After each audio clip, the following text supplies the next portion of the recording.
Catéchisme de l'Église catholique, la profession de foi, Dieu réalise son dessein, la divine providence, suite, la providence et le scandale du mal, suite. Numéro 312.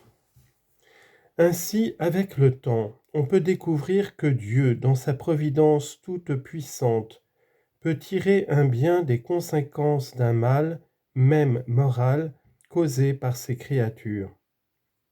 Citation. « Ce n'est pas vous, dit Joseph à ses frères, qui m'avez envoyé ici, c'est Dieu. Le mal que vous aviez dessein de me faire, le dessein de Dieu l'a tourné en bien, afin de sauver la vie d'un peuple nombreux. » Genèse chapitre 45 et 50. Du mal moral le plus grand qui ait jamais été commis, le rejet et le meurtre du Fils de Dieu, causés par les péchés de tous les hommes, Dieu, par la surabondance de sa grâce, confère Romains 5, 20, a tiré le plus grand des biens, la glorification du Christ et notre rédemption. Le mal n'en devient pas pour autant un bien. Citation. Tout concourt au bien de ceux qui aiment Dieu. Romains 8, 28. Le témoignage des saints ne cesse de confirmer cette vérité. Ainsi sainte Catherine de Sienne dit à ceux qui se scandalisent et se révoltent de ce qui leur arrive, « Tout procède de l'amour, tout est ordonné au salut de l'homme, Dieu ne fait rien que dans ce but. » Et saint Thomas More, peu avant son martyre, console sa fille en lui disant « Rien ne peut arriver que Dieu ne l'ait voulu. Or, tout ce qu'il veut, si mauvais que cela puisse nous paraître, est cependant ce qu'il y a de meilleur pour nous. » Et Lady Julian of Norwich écrit « J'appris donc, par la grâce de Dieu, qu'il fallait m'en tenir fermement à la foi et croire avec non moins de fermeté que toutes choses seront bonnes. Et tu verras que toutes choses seront bonnes. » Dans l'original anglais, « Thou shalt see thyself that all manner of things shall be well. »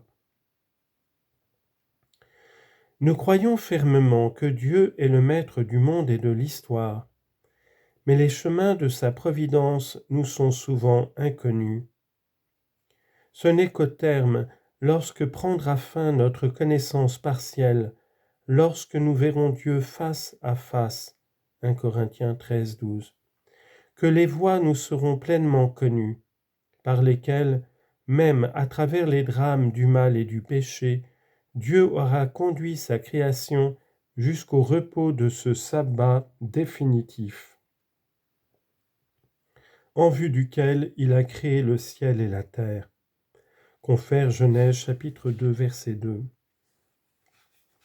En bref, dans la création du monde et de l'homme, Dieu a posé le premier et universel témoignage de son amour tout-puissant et de sa sagesse, la première annonce de son dessein bienveillant qui trouve sa fin dans la nouvelle création dans le Christ.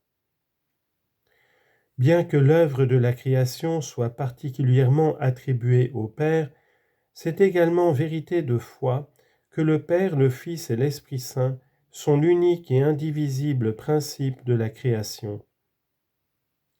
Dieu seul a créé l'univers librement, directement, sans aucune aide. Aucune créature n'a le pouvoir infini qui est nécessaire pour créer au sens propre du mot, c'est-à-dire de produire et de donner l'être à ce qui ne l'avait aucunement, c'est-à-dire appeler à l'existence de rien. Dieu a créé le monde pour manifester et pour communiquer sa gloire.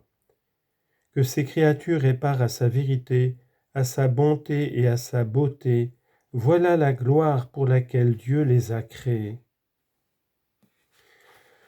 Dieu qui a créé l'univers le maintient dans l'existence par son Verbe, ce Fils qui soutient l'univers par sa parole toute puissante. Hébreux chapitre 1 verset 3. et par son esprit créateur qui donne la vie. La divine providence, ce sont les dispositions par lesquelles Dieu conduit avec sagesse et amour toutes les créatures jusqu'à leur fin ultime. Le Christ nous invite à l'abandon filial à la providence de notre Père céleste. Confère Matthieu chapitre 6, versets 26 à 34. Et l'apôtre Saint Pierre reprend « De toute votre inquiétude, déchargez-vous sur lui, car il prend soin de vous. » 1 Corinthiens 5, 7. 1 Pierre 5, 7. La providence divine agit aussi par l'agir des créatures. Aux êtres humains, Dieu donne de coopérer librement à ses desseins. La permission divine du mal physique et du mal moral est un mystère que Dieu éclaire par son Fils Jésus-Christ, mort et ressuscité pour vaincre le mal. La foi nous donne la certitude que Dieu ne permettrait pas le mal s'il ne faisait pas sortir le bien du mal même par des voies que nous ne connaîtrons pleinement que dans la vie éternelle. Paragraphe 5. Le ciel et la terre. Le symbole des apôtres professe que Dieu est le créateur du ciel et de la terre, et le symbole de Nicée-Constantinople explicite de l'univers visible et invisible. Dans l'Écriture sainte, l'expression ciel et terre signifie tout ce qui existe, la création tout entière.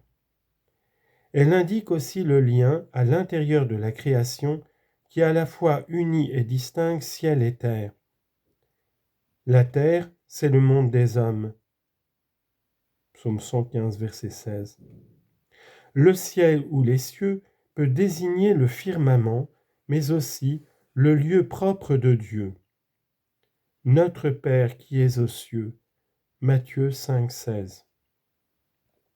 Et par conséquent, aussi, le ciel qui est la gloire eschatologique.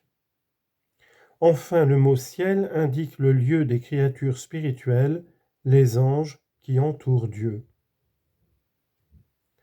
La profession de foi du 4e concile du Latran affirme que Dieu a tout ensemble, dès le commencement du temps, créé de rien l'une et l'autre créature, la spirituelle et la corporelle, c'est-à-dire les anges et le monde terrestre, puis la créature humaine qui tient des deux, composée qu'elle est d'esprit et de corps.